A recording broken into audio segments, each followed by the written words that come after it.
For the second part of the wearable art project, I will show you a special effect that you can get by combining mica powders and acrylic paints.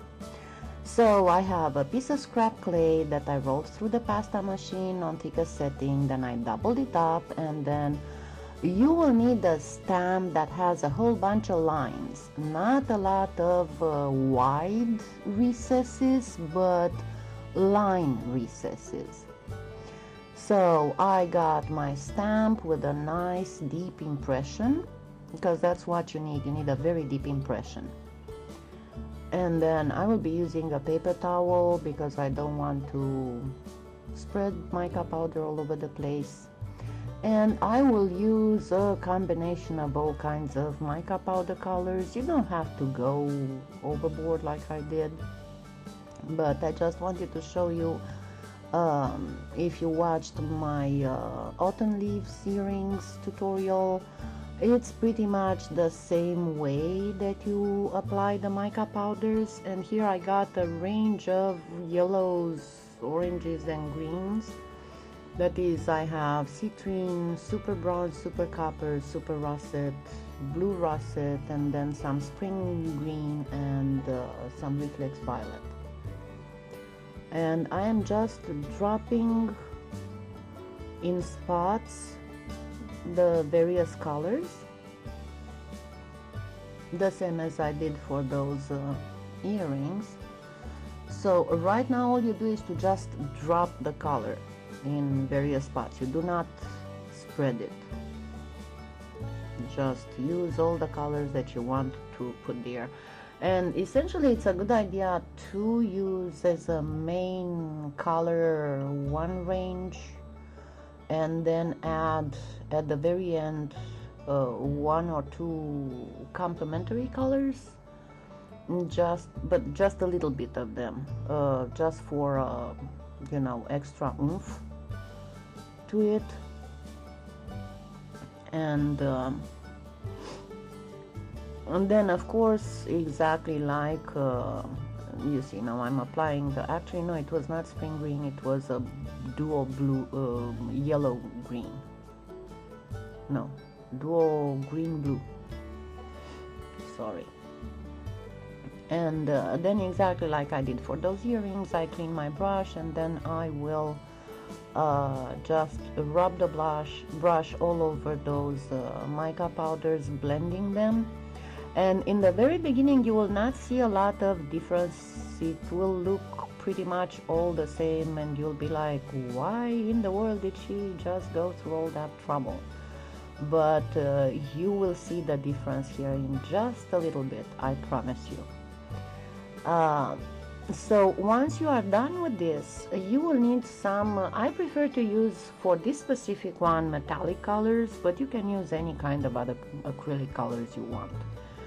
But for this specific project I want to use metallic acrylics, and I will be using peacock pearl, and then dark patina and peridot.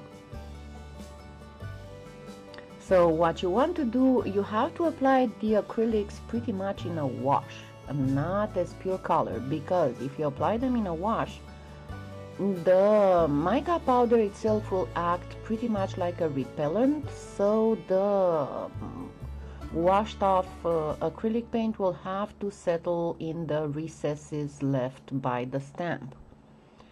So you see, I am creating a excuse me, washed off acrylic on the wall of the glass with water that I am using for this. If you are not very familiar with acrylic paints, you can get different containers for all this and just dab a little bit of acrylic paint in a lot of water. But again, if you use pure acrylic, this is not going to happen. It will cover everything, and you don't want that. I will, for the next color, I will do it slower so you can actually see exactly what I am doing, how I'm creating my acrylic wash on the wall of the glass. So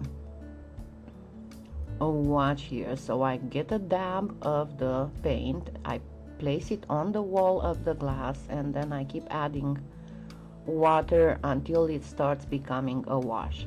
And if at any time you think that your whatever you applied has too much paint, just dab a little bit more water over it, and then you will get rid of the excess paint that's on the top of the stamped polymer clay. And see, I think I need a little bit more blue, metallic blue, of that peacock blue that I have.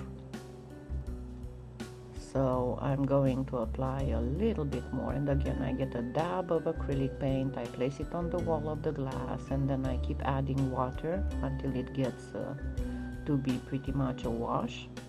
And what I told you, if you apply too much paint and not enough water, it's going to happen if you look at the very bottom towards the right, I have exactly that happening with a little bit of the peacock pearl acrylic.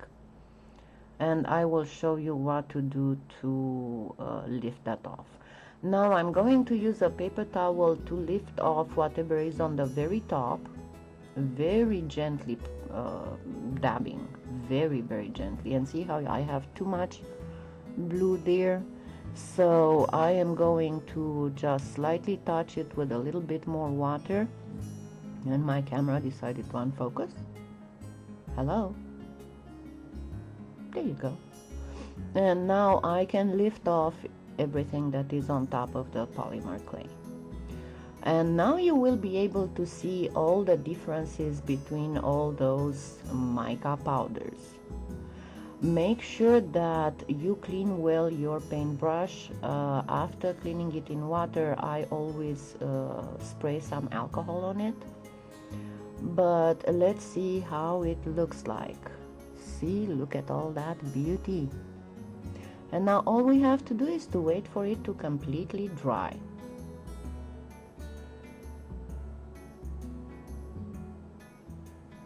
Now it's completely dried. For the next step, you can use it as it is right now. If you want, you can just use it like this, but I'll show you something more than this. I am going to actually flatten it with a roller, and you will see that the whole pattern and paint and mica powder will remain, will not be destroyed by flattening it up. And I'm going to not just flatten it with the ruler, but I will go as far as take it through the pasta machine on smaller and smaller thicknesses, and you will see what will happen with that acrylic paint. It will actually crackle. And you can stop at any step of this process, but I wanted to show you the full process all the way so you can see better. So here's a close-up. You can see how the acrylic paint has crackled, and the next tutorial will be on how to put the whole piece together. Happy claying!